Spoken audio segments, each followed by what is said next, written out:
Hi everyone. Welcome to Real Estate Sales Secrets. Hey, today's interview, we have a special guest, one that I've known for many years.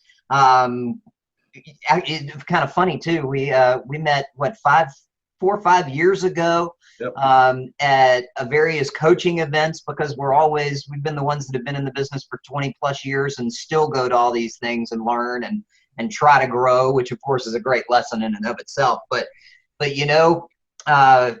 we have a specific scenario that we're going to go over today, and I think it's going to be very valuable for anybody that listens to this now, in the future, whenever. And it's this: if you woke up one day and you found out that you had lost everything, your office is burnt, your car's gone, your computer's gone, everything, you have 30 days to get it all back so that you can feed your family, what would you do? So to answer that today, I am talking with Dean Miller. Dean is up in the wonderful state of New York, has been in real estate for a long time. I'll get to the background in a second, but a massive expert in real estate sales, and I am excited about this. So welcome, Dean Miller. Thank you, my friend. It's great to see you again. Thanks so much for having me. I greatly appreciate it. Oh God, I am honored. It's going to be fun. I've been looking forward to this one a long time. This can go a lot of different directions. Be careful what you do. Yeah, no doubt. That's part of the fun, though. That's right. Amen. So let's jump in. So first set of questions dealing with some background experience in real estate, so that we can let the audience know who you are, where you're coming from, how you can relate to them. And give us a little bit about your background, your education and experience in real estate. All right. Well, listen, we can go down a lot of rabbit holes. So when you see me falling in, grab me by the tail and pull me out. You got it. I love what I do. You know, I tell people every day, I don't get out of bed in the morning to make $1 anymore. I get out of bed in the morning to make a difference. And it's really what drives me. And as a result, and a lot of that comes as a result of 20 plus years being in the wonderful world of real estate sales. Let's jump back. You asked about education. I'm a high school graduate. I put myself through tech school to become an audio engineer. I wanted to be in the world of music. That didn't work out because they paid minimum wage, and back in those days, that number started with a 5. I didn't want to be a gopher. So life progressed. I became a dad. I got married. I was working 3 jobs. I've done I had more jobs in any 2 year stretch during the early part of my life than most people have in a lifetime. I worked for a moving company. I owned a mobile DJ business that I ran for 15 years. I managed a record store. I bartended. I DJ'd. Believe it or not, if you saw me physically, I was a bouncer. You'd laugh at that. But I was smart. I played the role of the cooler. I wasn't the guy who threw the muscle around. I told the muscle guys where to go. There you go. But after becoming a dad and getting married, I realized I needed benefits. So I took a job in the wonderful world of corporate America, working for a credit card company that I won't name, but if you have a red and yellow interlocking circle, that was the company. So I worked in a data center there for 7 years. I got promoted into international sales, where during a 2-year stretch, if you got a credit card from that company, I was the only person in the world who handled the security features for them. So I did distribution of holograms, punch and die sets, mag stripes, plastics, you name it. Wow. After 2 years of getting 3.5% raises and $500 a year bonuses, I hit the wall. I said, I'm done. I was out playing golf with a friend of my uncle's, actually, who owned a mom and pop real estate brokerage here on Long Island. Drinking way too much because I'm a bad golfer, so drinking was the way to get through it. And he says to me, you got the gift. You should quit your job and come work for me.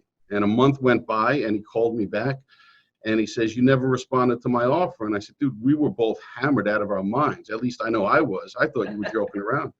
And I went and had lunch with him, and he says, a 45-minute lunch. He says, I'm 100% serious. Go get your real estate license. So I thought about it, and then 2 weeks later, I pulled the trigger. I gave a month's notice to their credit card company. This was Halloween, actually, of '97. I had 2 weeks vacation, so I took the 2 middle weeks in November off because I knew I had the vacation time with Thanksgiving, getting those 2 days off. So I was very strategic. Got my license during that time, took the month of December off, and January 3rd of '98, I dove in, and I literally walked into the office. I'm back up a little bit more. After high school, I tried college. I'm a 6-time college dropout. College was not my thing. Yep. I like to get my hands dirty, which is why I did the vocational school thing. But I literally walked into my broker's office and he dropped the Sunday New York Times, which at the time was literally the real estate Bible. It was about this thick. Oh, yeah. And the white pages. And he says, start calling, see if anybody wants to buy or sell. And if you want a shortcut, go through the Times and look for FSBOs. Quote. And he walked out of the room.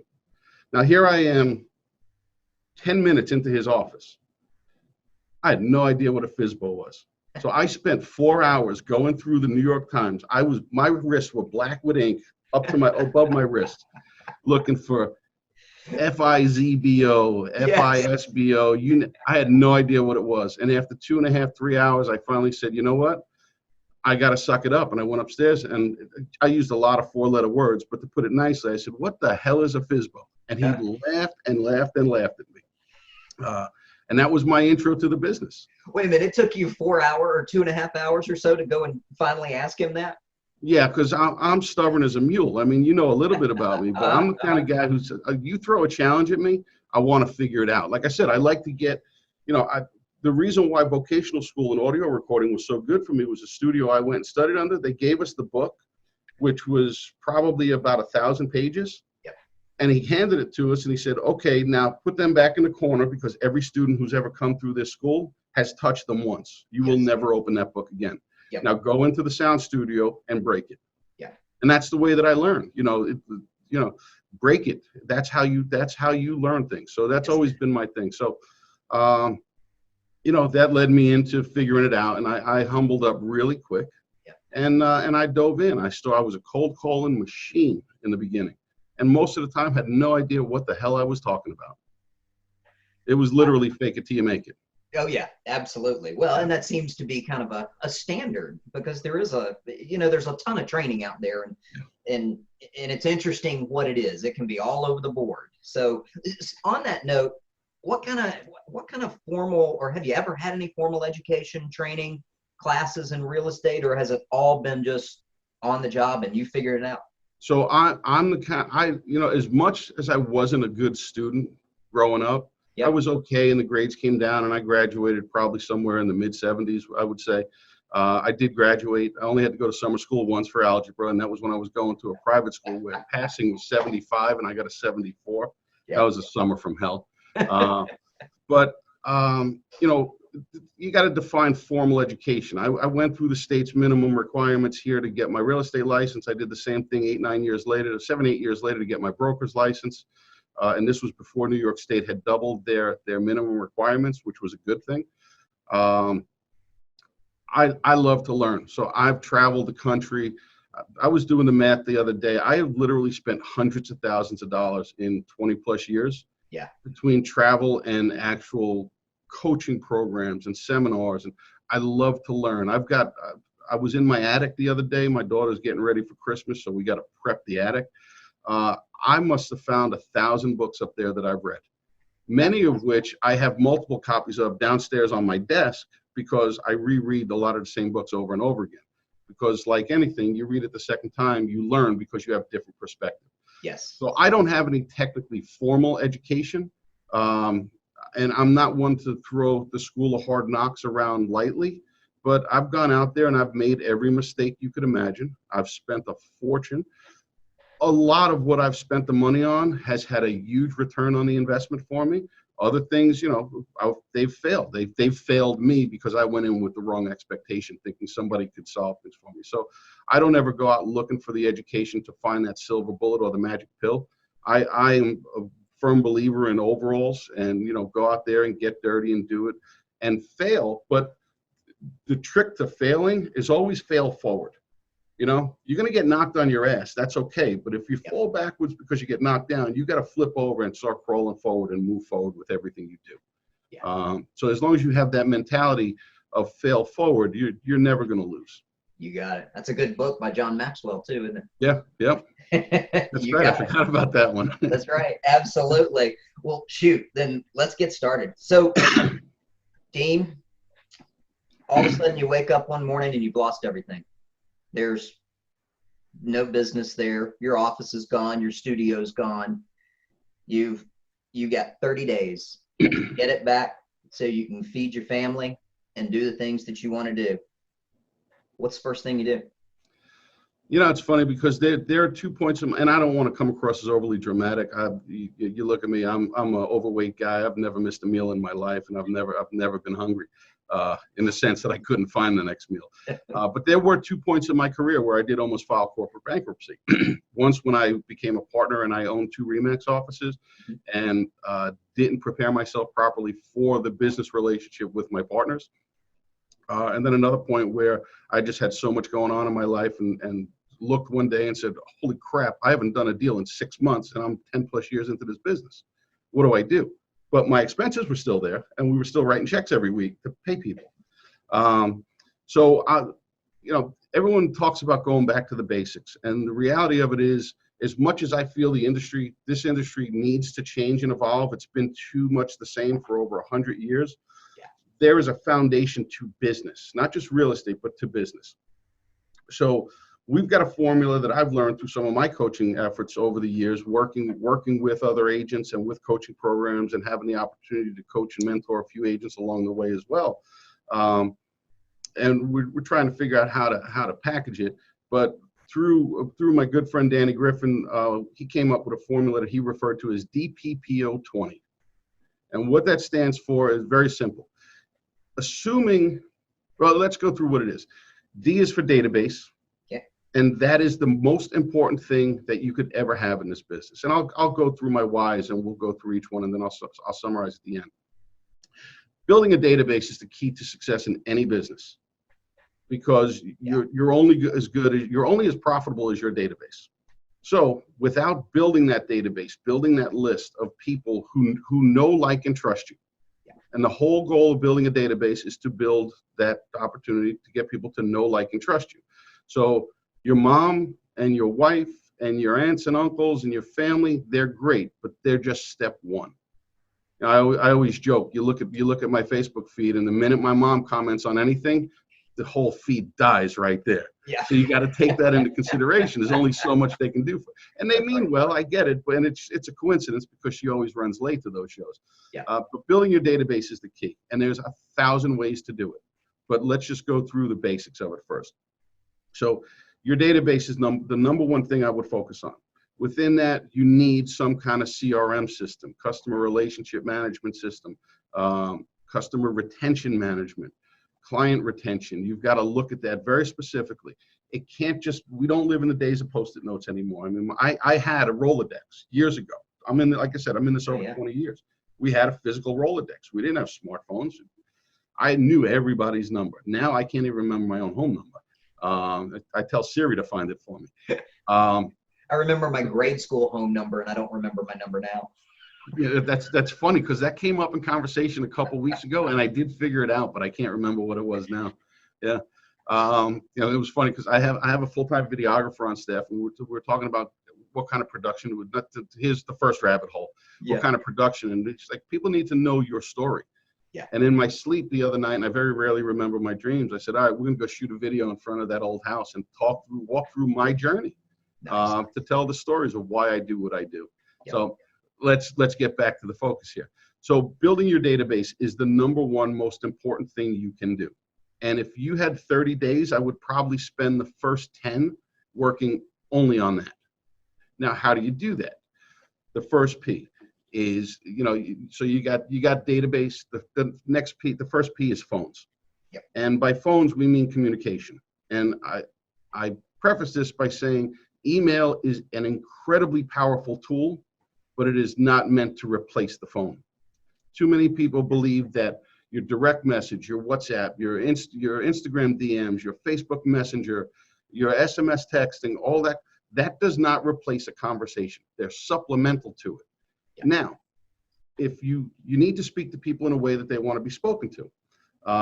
You know who Dan Kennedy is, right? Oh, yeah. Dan is one of the most preeminent copywriters in the world. And if you don't know who he is, the No BS ... book series is his. Each book is better than the next. Yes, Dan's preferred method of communication, still to this day, 2019, is fax. So, Dean, you see all the books over there over my shoulder? Yeah, I could see a whole series of them. Those are all Dan Kennedy. Yep. That whole 3 shelves. And he is the epitome of the marketing guru that anybody who seriously gets into this business should spend a lot of time studying, but don't fall down that rabbit hole. Absolutely. Learn and implement and deploy. So Dan's preferred method of communication is fax. It's the only way to get a hold of him. You have to understand how your target audience wants to be spoken to. And to go back to the database, you need to define who and what your target audience is.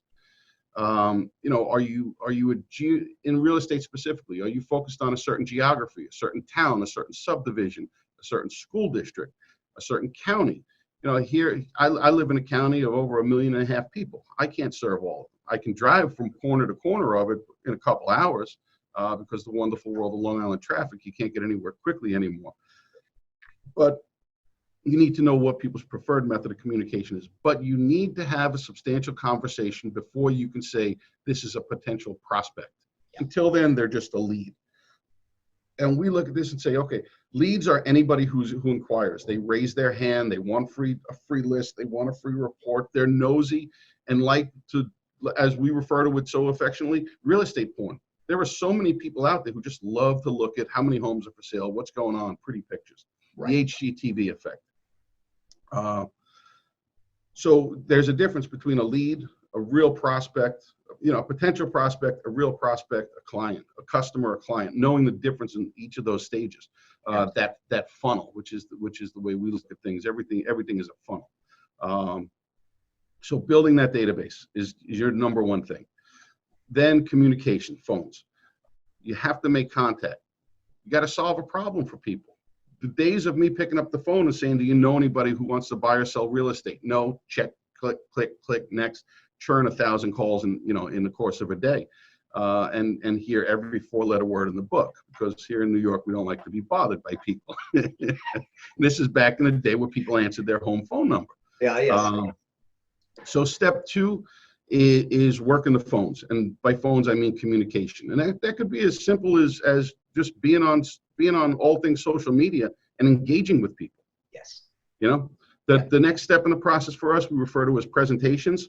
It's not just the standard listing presentation, buyer presentation, but it's preparing yourself to present yourself to the public.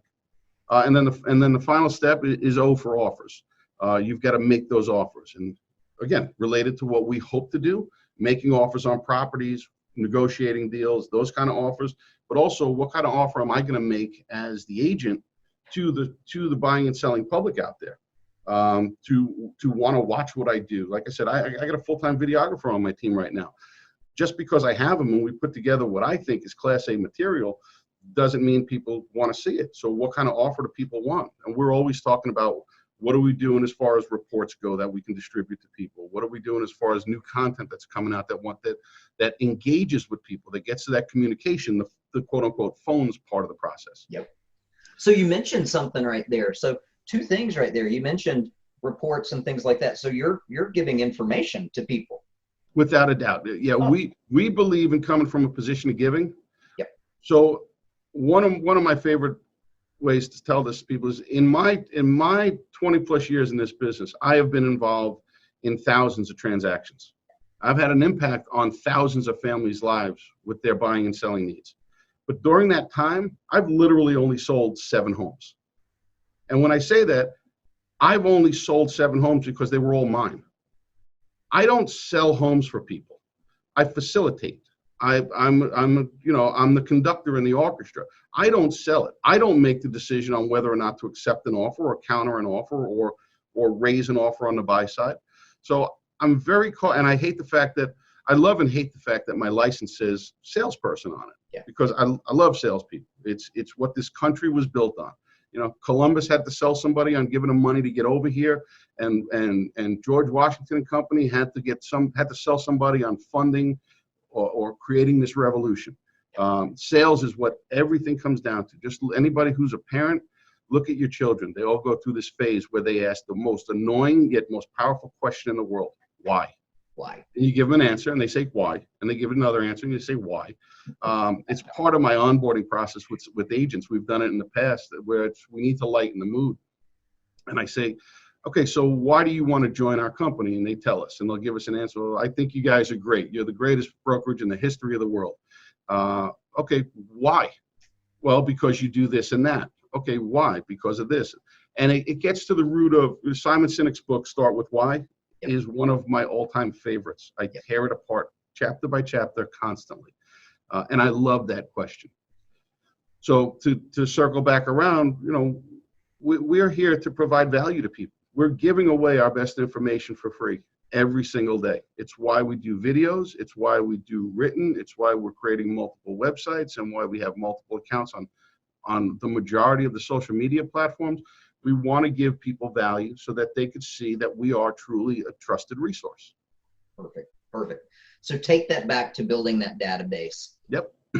Where would you start going if you're starting it from scratch and you're doing it? Do you have a specific target that you're looking for, target audience? Where are you going to go? For the new agent, and I'll refer to him as the new agent, but that agent that just fell into your market after going broke and you got 30 days to rebuild it. Yep. It's pick up the phone and tell everybody you know, hey, this is what I'm doing. I would love your help and support. If there's anything I can do to be a benefit to you in any way, please call on me.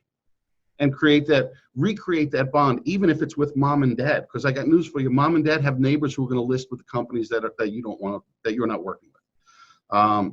So you've got to build that list of trusted resources and trusted allies and trusted potential clients. Start there. I've got an agent that I'm onboarding now, and I told her what I want to do is put together a letter campaign for you. Here's your reintroduction to them. I know it's been now you can call them at the same time, because when you look at marketing, it's going to take 8, 9, 10 touches before they even acknowledge what you do.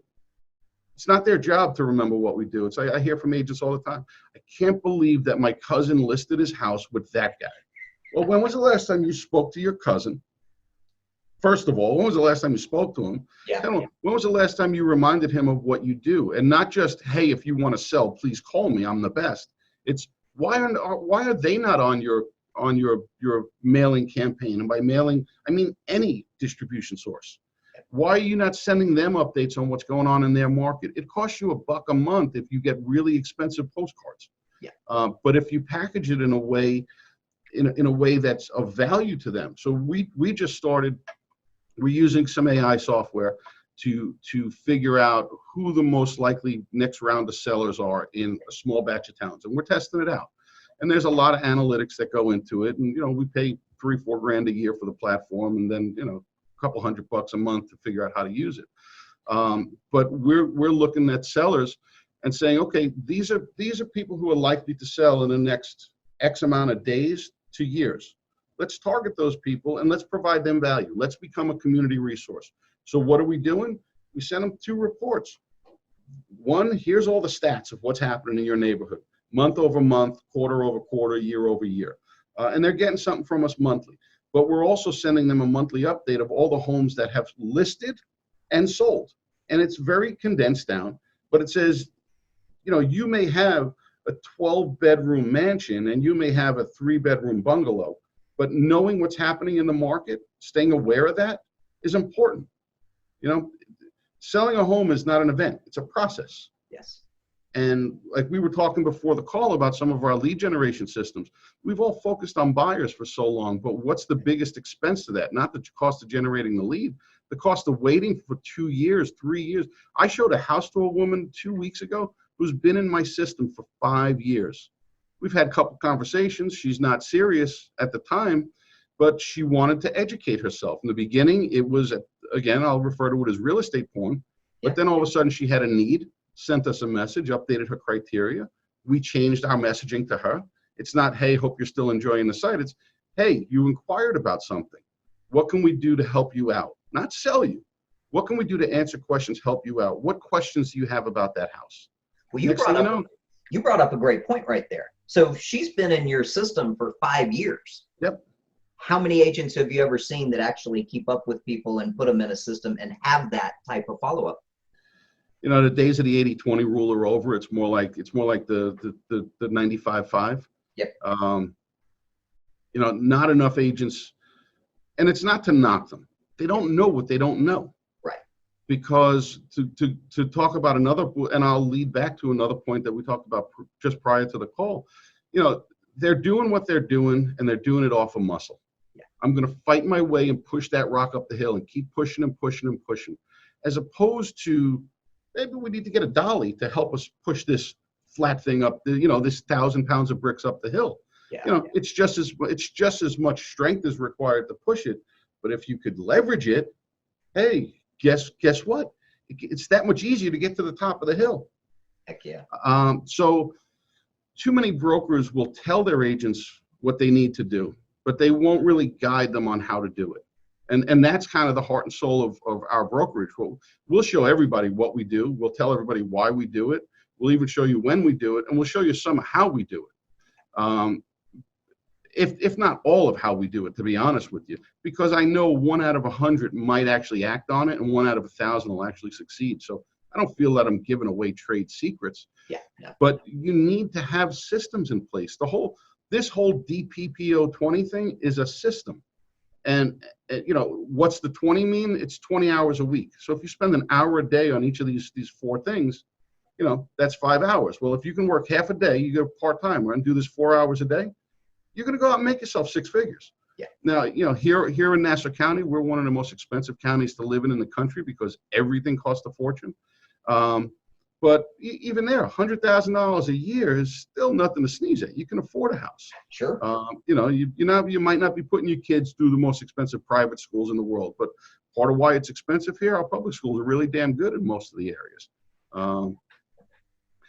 So I could go off on a rant like crazy. It's Okay. part of what my video crew loves is when I just go off. Heck yeah. We may save that for the after part then. Yeah. I got a bottle of bourbon in the other room. Get me started on that. Ah, there you go. Perfect. I may have to just come on up then, and we can do this sitting there in your room. So let me ask you this then. So you've got this piece, that database, that CRM going, and you're Yep. building it. What's the second thing? Where would you go next? You build your CRM, and then you start working those phones. You start working that communication. How do you build an audience today? It's not just picking up the phone and cold calling people. It's putting information out there through social media, through, if you have, depending on your avatar, and that's another thing that you need to define is not only where you work and who you want to work for, but what that client, that ideal avatar is.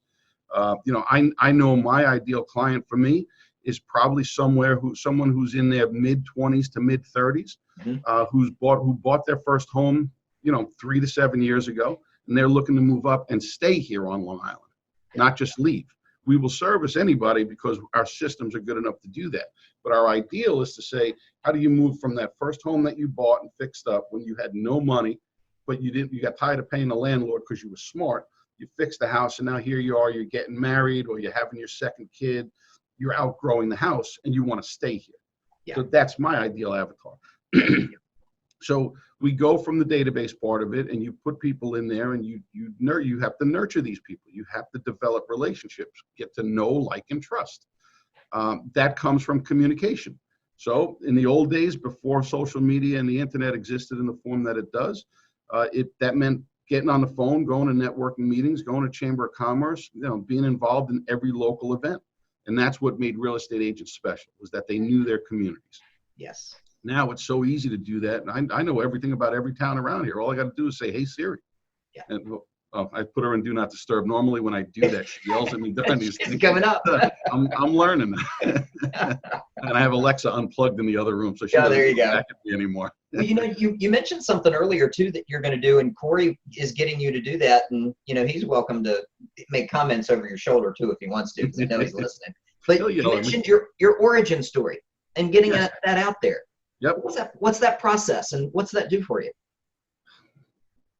I look at a lot of people and say, like, I love watching these business shows. I was watching The Profit last night, and I love how they tell the story, the backstory of a small business owner before. So I'll walk you through the episode I watched last night. There's a place called Dante's in New Jersey. It's a little Italian restaurant. Dad and the son owns the business. Dad and the same son own the building. Back on 9/11, the wife slash mom died at the Trade Center. And he walked you through this whole story. And it wasn't meant to be a sob story by any stretch of the imagination, but it walked you through the journey. Why did Dad take the money that he received as a result of the wrongful death and give it all to his kids? What did they do with it? Now, why is Dad a royal pain in the ass to the son? Because he's micromanaging the business. And they talked about that journey.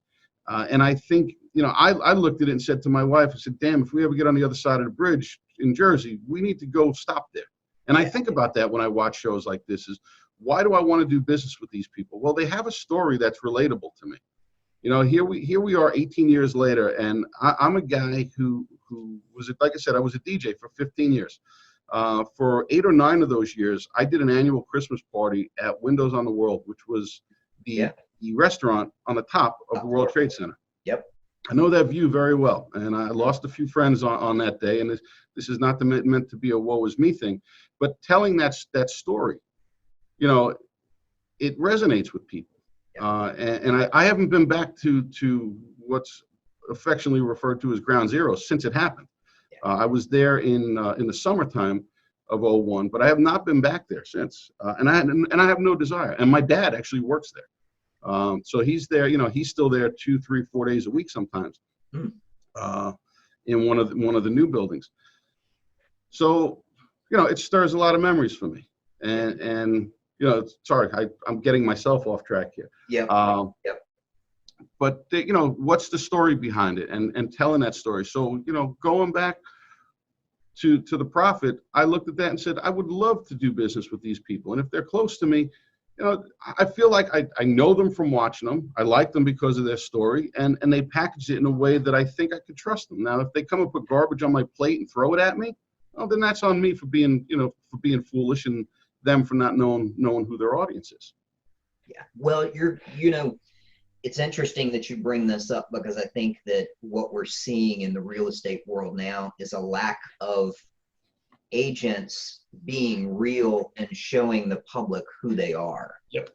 All we see is the ad with the agent sitting in the room with the big desk, or standing by the spiral staircases, or outside of the $1 million home, and we never get to know and meet and get to know who they are. Yeah. Well, we've come a long way from these pictures. Yeah. Everybody's on their phone giving the thumbs up. So we have evolved a little bit. Yeah. But you're right. Look at me. I'm in jeans and sneakers every day. Yeah. I left the corporate world because I didn't like so much about it. Listen, I could wear a suit with the best of them. I could wear a tux with the best of them. Yep. There's a time and a place for it. And, I'm not going to walk out and meet a new client dressed like this. Let's face it. But online, they're going to see who I am. Sure. And if they're somebody who's comfortable in a suit, well, I don't want to make them uncomfortable. So I'll wear the suit to sit alongside them, to create that level of comfort for them and that level of trust. But with the world being what it is, with the state of the internet being what it is, it's hard to be a fraud. If if you do this, it's hard to be a fraud. Yeah. People are going to see me. People know I've got this accent. I never lived in Brooklyn, but everybody seems to think I talk like somebody from Brooklyn. Granted, my whole family's from there, but I was born in Queens and moved over the Nassau County line to the New York City suburbs when I was 10. Yeah, that's right. I am who I am. So we like the idea of telling stories so that people can relate to us, and it's not to pander to them, but it's because we want to do business with people who are like us. I want to sell every house on Long Island. I would love nothing more than to have 100% market share. It ain't going to happen.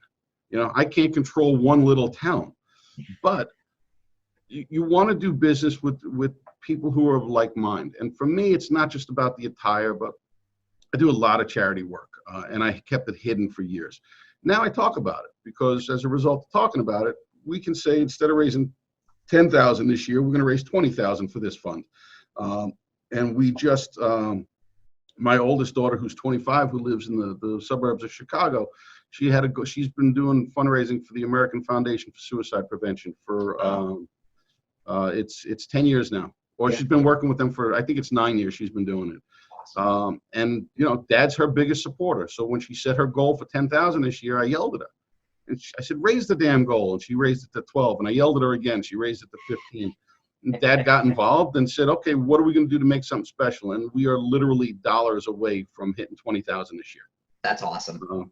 That is awesome.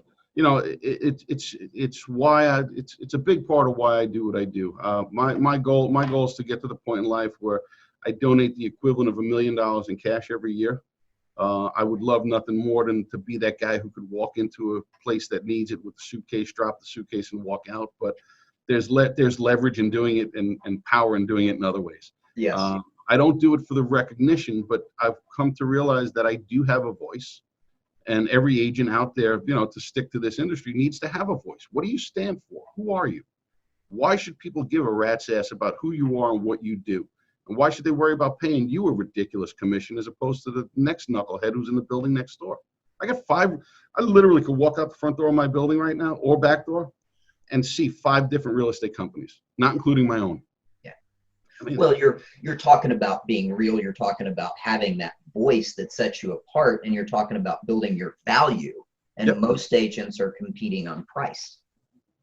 Oh man, I used the line yesterday, and the context will come back to me. But I said to somebody yesterday, cost is only an issue in the absence of value. Absolutely. And that should be, if not the first line, the second line in any sales training course in the history of the world, in my opinion. Yeah. Cost is only an issue in the absence of value. Spot on. Spot on. We've let all the Zillows and all of the other companies take over that process and kind of abdicated our control of Yes. our local market. Yep. Yeah, I don't, you'll never hear me complain about, and I'll use the actual names, but you'll never hear me complain about Zillow and Trulia and StreetEasy or Realtor.com, which we as professionals don't own that name. That's owned by a privately owned company. Yep. Due to some mistakes from what I consider to be mistakes from the powers that be who Yeah. manage our industry for us in all too many inappropriate ways at times. But That's a whole different. yeah, That's a but whole I different. digress. And I have not stepped up to be involved in those boards and those, so I don't have a right to complain about it. But we have not delegated control. We've abdicated control to outsourcing companies. And my only dislike of Zillow isn't for what they do. They're a brilliant marketing agency that's crushing the real estate industry at its own game. Yep. My only dislike of Zillow is that I didn't get a chance to buy when they originally went public, because I'd be a much wealthier person today than I was had I had the chance to do it. From that perspective, I spend a lot. A lot of my actual investments are in competing real estate brands. I mean, Realogy and Zillow and you name it. There's money to be made. There's money to be made off the backs of those companies. Yeah, yes, there are. Absolutely. There are. But yet again, I digress. So, giving away that control, it goes to the other comment we talked about is, well, I'm doing this because my broker told me to do it. I work for him or her. No, every agent out there is the boss. Those brokers work for you. You do not give up X% of your commission. They take it from you because you're paying them. Make sure you're getting a return on that investment. Yes. That's one of the, if we go outside of the context of what we're talking about today, that would be one of the number one tips I would tell people is you need to interview your broker. Yeah. Because you don't work for them. And depending on your scale, your split, whatever your comp package is, you need to know that whatever you're giving up out of your hard-earned commission, they're earning every penny of that. And if they're not, you need to get your ass out of there and go find someone else. Yeah. It's part of why I became a broker. Absolutely. Well, 99% of the agents are 1099 agents. That means that it is commission only, and they're taking the split. You're right. So what are they doing to earn it? And so many, I had that conversation with somebody earlier because they were talking about it and said, there are 2 big questions when you're choosing where to go. And this is just my opinion. I look at who is the company working for? Is their main focus themselves, or is it their agents? Who is their client? And then the second is, who are the people there? Because you are the average of the 5 people you spend the most time with. Amen. And the sign is not what makes that. It's the people there and what their focus is. So that's. Yeah. Listen, I worked for the Gold Jacket Company for a long time. I worked at and owned franchises with the Red, White, and Blue Balloon, and had a wonderful experience with all of them. I actually worked in the corporate office for the New York region at Remax for a couple of years, and it was an incredible experience. I learned a lot from it. I didn't grow my business as a result of being there, though. I grew my business as a result of what I did within those four walls, not with the four walls, not what they told me to do. Never had a balloon on the front, a hot air balloon on the front lawn at any of my open houses or on the roof or anything else. That's right. And in all my years, I could count on one finger how many actual listings I got as a result of the brand that I was hanging my umbrella under. Yeah. So you are the brand. Build that, and that's really what this whole process is about. Building your database is about brand awareness. Getting on the phone is about brand awareness. Making presentations and providing value in the form of content to people is brand awareness. Making offers to people, it's all brand awareness. You are the brand. So I've recently rebranded my company. So I've been independent now. I want to say it's 7 years, I think, 6 or 7 years. Okay. We were Miller Realty Group of Long Island for the longest time. Yeah. Because it just was what we came up with. And then about a year and a half, 2 years ago, we said, all right, we've got to rebrand. It's too long. It's the logo is dated based on my standards. The old core values have not been updated. We didn't know what our vision and our mission were. So we went through the exercise, and in the naming process, we came up with a million things. And we said, okay, the big picture mission for this company is to help 10,000 families in 10 years. Okay. That doesn't necessarily mean we're going to list 10,000 homes or sell 5,000 homes and 2 families. We're going to have an impact on housing. Absolutely. I've always had an affection, this being the day after Veterans Day. Sorry if I'm throwing your scheduling off if you don't post it today. But I've always had an appreciation for all things military and all people military. And there's a homelessness problem in this country for veterans. And there are reasons behind it in some cases, but in other cases, there are foolish reasons. We can't necessarily fix the PTSD problem and the mental health issues. And it's part of why I've reevaluated part of my philanthropic efforts is getting vets off the street isn't necessarily the thing we need to solve. It's mental health in many cases. But for those who just have a financial problem because they fell on hard times and don't have a mental health issue, these guys deserve a home. They were living in tents without a roof over their head for the longest time so that we could sit here and, play Candy Crush on our goddamn phone in our $400 shoes and, $1 million houses. Mm-hmm. These guys deserve a goddamn home. Sorry, I digress. But that was part of the 10,000, helping 10,000 families kind of mindset. Yeah. So we looked at we reestablished our mission. We reestablished our vision. We are still working we have basic core values in place, but we're working to put that into a format that's not only easy for us to share, but understandable for those who grace us with their presence. And that goes for our clients as well. It's not just for our agents and our employees. Our client, we talked about that avatar earlier. Yeah. You got to have those commonalities and core values, Absolutely. If somebody wants to be fat, lazy, and take from people, I'm probably not going to relate well with them, even if they hire me. Right. So let's rip the Band-Aid off before it gets painful and move on and work with people who see value in us. Spot on. You got it. Yeah. So we've got just a few more minutes, and I'm going to give you one more question here on this. So you're in that, and we'll go back to the 30-day piece of it as well. So we've got our database. We're building our database. Where else would you suggest, and what would you do to go out and get business immediately? Well, the most logical place for me, you're building your database. What's one of the easiest ways to do that? 2 people who want to buy today without buying Zillow leads, to go back to that. How about this? There's a lot of inventory out there that's not moving. Yeah. How about you go promote the hell out of an open house and hijack somebody else's open house? Ask them, hey, that property's not moving. It's been on the market for 11 months. And from what you're telling me, you haven't even gotten a single showing. How about you let me go out there and promote an open house? and meet real people, get belly to belly, face to face with real people who are actually out there looking to buy a house. Even if only 2 show up and one of them comes along with an agent, guess what? You just spent 2 hours at an open house and maybe 30 minutes setting up and 30 minutes tearing down. You spent 3 hours of your life to find somebody who's we would hope is ready, willing, and able to buy a new house. Oh, wait, that's your responsibility to go find out if they are. Go through the process. Work with them. Give them value. If you don't have any clients, guess what? You can give this one potential client 100% of your efforts.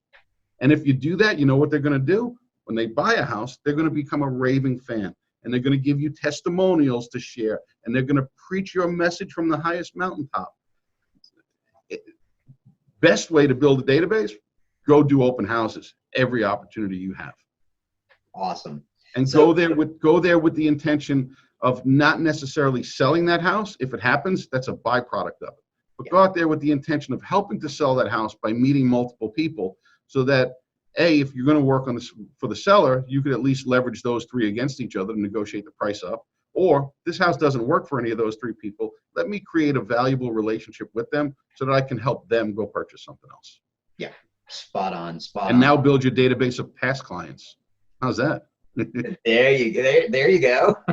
That's always a nice one as well. It's what it should always be about. Absolutely. So, Dean, we're coming up on that time. So what else would you, any other tips, anything that I haven't asked that you want to add and throw in here?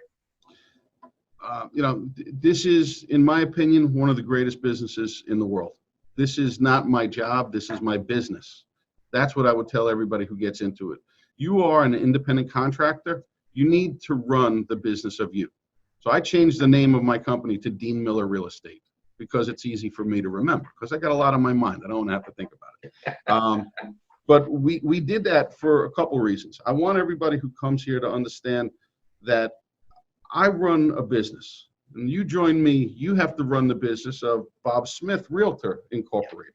So, I've been blessed. I've got my hands in a lot of different things over the years, and I've invested and I've run different companies of all types and invested in companies of all types, and I've been very fortunate.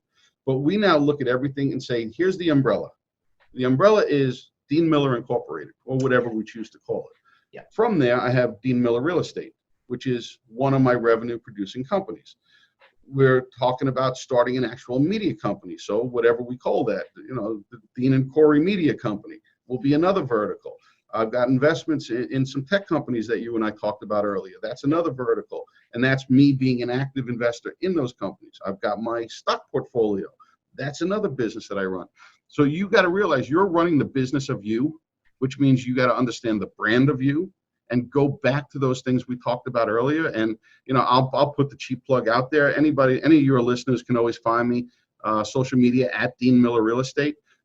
Or Dean at Dean Miller Real Estate. You could always find me. I'm more than happy to have these conversations, because the more opportunities I get to share, the better I become at what I do. Absolutely. Absolutely. Well, sir, I am greatly appreciative and grateful for you, and such an awesome,